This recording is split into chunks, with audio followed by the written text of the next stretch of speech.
on to the second step, since we have jammed these steps into our morning this morning.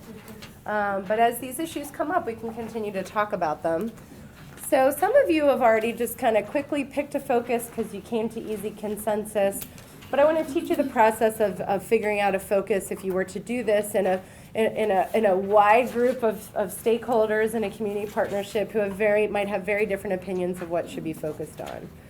So the first is to think about whether or not you want to do a broad focused health assessment or a very narrow specific focused health assessment.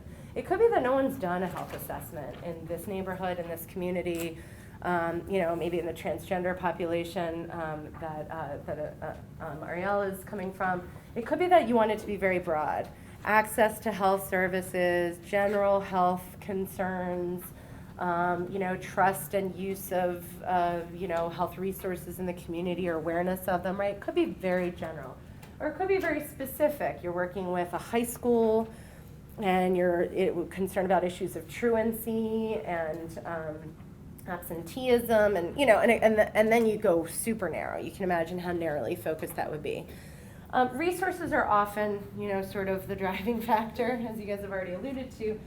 So it could be that your partnership comes up with several topics, but it really just makes sense to either do a broad focused or one focus and then think about how, sort of the partnerships that are galvanized through that process and the dissemination of the findings might lead to this group being able to tackle another one or supporting another group to tackle another one either concurrently or afterwards.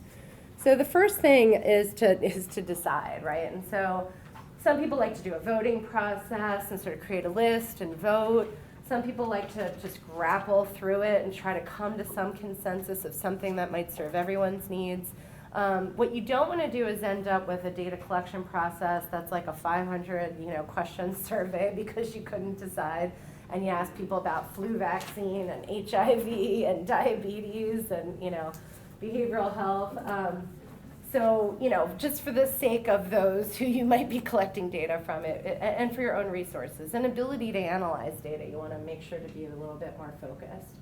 But I've seen groups that can't come to terms with it to ask those general questions because you can get a lot of value and get to very many next steps in terms of solutions if you just understand what are the basic health concerns and priorities and sort of access to resources and insurance and other kinds of health supporting factors in a more broadly focused assessment.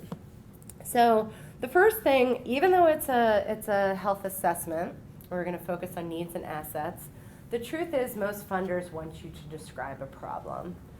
So typically what I recommend is that once you've determined maybe a general health topic, either broad or specific, try to frame that as a problem, right? As an unmet need, as gaps in services or programs, as sort of a gap in the safety net that you're seeing among your community or clientele, just sort of a lack of resources or funding, right? Try to frame it in such a way. It will help you further focus because it'll give you a sense of what you might want to change at the end of this. To plan for those community improvements, provide a rationale for them later, and to provide this is the most important reason, to provide an argument to external funders. For those of you, who's submitted grant proposals before? Yeah, so you guys know, there's always a problem statement that they want. So they want to know what the problem is and what's your rationale for your proposed health assessment or community health improvement solution. At the end of it, what is your rationale for why that's the solution, right? And so oftentimes they want to see it as a problem. And so I do have that as part of our step 2 planning process, is to try to take your topic and frame it as a problem. But more importantly is goals and objectives. So I know you guys have probably been taught this many times before. What makes good goals and objectives? Does anybody know that acronym? SMART. Does anybody, and are SMART for goals or objectives? SMART goals and objectives.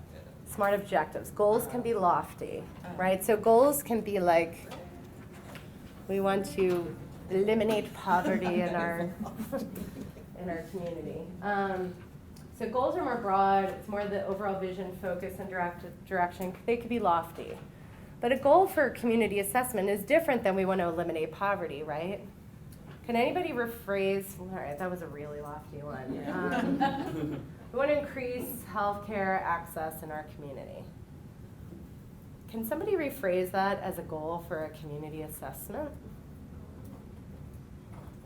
Do we know where I'm going? Shadia. So maybe like more quantitative metrics or something like we would like to increase by X percent. That's an objective. That's an objective. So you're going to the next slide, but hold that thought. Can you repeat the statement? Okay, so we want to increase healthcare access for members of our community. That's a lofty goal, but it's a goal for a programmatic or policy kind of intervention. I'm asking you guys to kind of take a mental leap with me right now. What would be, Jess, what would be a way that? Could you just say we want to increase, or what was it? I said we wanna increase, Healthcare yeah. within like 2 years or something. That's still more of an objective. Think about a goal for assessing something. Ashley. Would you say, I forget the issue already, would you say something like, we want to understand the healthcare access in the community? Yes, perfect, Ashley, thank you very much. Yeah, so it would be, we want to understand healthcare access in our community, right? So we're not used to writing goals and objectives for research processes usually, right? But that's the difference between an assessment goal and a programmatic goal, which is probably what most of us have had more experience writing. Now objectives, this is what Kalita was saying, this is where Shadia was going. These are kind of the more specific steps to achieve the goal. So Kalita said SMART. Oh wait, I was gonna ask you what that meant. A specific, measurable, Attainable, yeah, or attainable, yeah. What's our? Relevant. Time. Somebody's looking in their and timely or time frame, right? Professors would be. So these are like the steps that you take to achieve your goal, right? I'm sure that you didn't sign up for this workshop so you can get goals and objectives 101 all over again. But it's that these are that they have targets, like Jeff said, that they're kind of a little bit more metric driven, like Shadia said, right? And so think about the objectives that you would want to write for a health assessment. The verbs would be a little bit different. So they wouldn't promise to create or to implement. These would not be the verbs you'd be using. To change policy, to change health behaviors, to educate, to provide. You might, in your grant proposal to get money to do your assessment, say that you want the assessment to lead to those next steps, but instead you would be using verbs like collect, gather, like Ashley said, understand, examine, analyze. You might make recommendations out of these data. You might engage folks. You might create buy-in, right? You might get on the same page, you might prioritize, but you're not proposing to change or implement anything. You're looking to understand and inform and maybe start the process of the next steps. So here's a really broad health assessment, community health assessment, an example of goals and objectives. I usually update the dates, but I haven't in a while. So a goal could be to understand community members' access to health care. I didn't realize it was the same example that I just used. Good job, Ashley. So here are some, so you can see how much more specific, and I worked really hard to make sure these were SMART, so if I messed up, you guys can pick it apart. But these are the kind of objectives that you would be proposing to achieve in order to reach that goal, right? So gather is a verb that was consistent with what we said. Secondary data, we're going to talk about primary versus secondary data, from at least 10 local healthcare service providers in time frame to better understand which services are most utilized by the community and which are not. So you can see how that'll get us to better understanding access, right? And you can see how that's more specific, more SMART.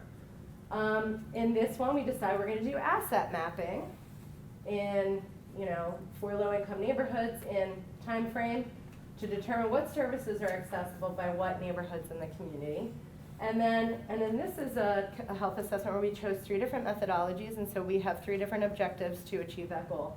survey 20% of residents, which is, I will say, is lofty, in time frame, about their use of local healthcare services to better understand community health assets and needs. So we're getting data from providers, we're looking at the geographic distribution, and we're hearing from residents. And so you can see how these three objectives are gonna set us in 3 different sets of activities, and it's meant to achieve the goal of this broad assessment focus. So let's take a look at one for a more narrowly focused assessment. I've done a lot of work in like chronic disease and obesity prevention, so assessing diet and all of that always gets tricky. I like to use that as an example for a real specific one. So to understand the dietary behaviors of community teens. So we're talking narrowed population or subgroup of the community, and we're talking just one health behavior, okay? So again, 3 objectives. Gather sales data, because those could be data too, from 2 high schools, so we'll pretend that there were 2 high schools serving this community, from their food service directors in time frame. Conduct surveys with 50%, and sometimes we can get more information from students if the schools are on board because they're kind of captive audiences, or sometimes the schools won't let us, then we get 0%. Regarding their at-home, so maybe neighborhood dietary behaviors, what they're doing, when they're walking around their neighborhood, what they're doing when they're in their own homes, and they're in school because they are at the whim of what's being served in the schools, dietary behaviors, and then we have a time frame for when we do that. And then again, just because I like maps, map the location of fast food and convenience store outlets, time frame near the campuses and the kids' walking routes. So these are 3, and there's like an infinite number of objectives we could write, or we could the infinite number of activities we could do that could help us to achieve this. But this group decided on these 3. So it's exactly what you knew about goals and objectives before. It's just that we're now focusing on collecting and understanding. Any questions about that? Does that make sense? And again, funders like to see goals and objectives, so that's why I want to make sure that you guys are good at framing this as goals and objectives. Yeah, Cal? From a funding standpoint, I think it's an important thing where you said sometimes they don't like. One of the things that funders really do want to see is not just that you have the objectives, but that the achievable part is really important to us. Yes. So if you are Proving in that you agreement can. with the schools that you can survey then, Mhm. so you're much more likely to get funded. Very good point, Kelly. And that everybody who's a part of your team, their expertise that are going to help with this is highlighted, right?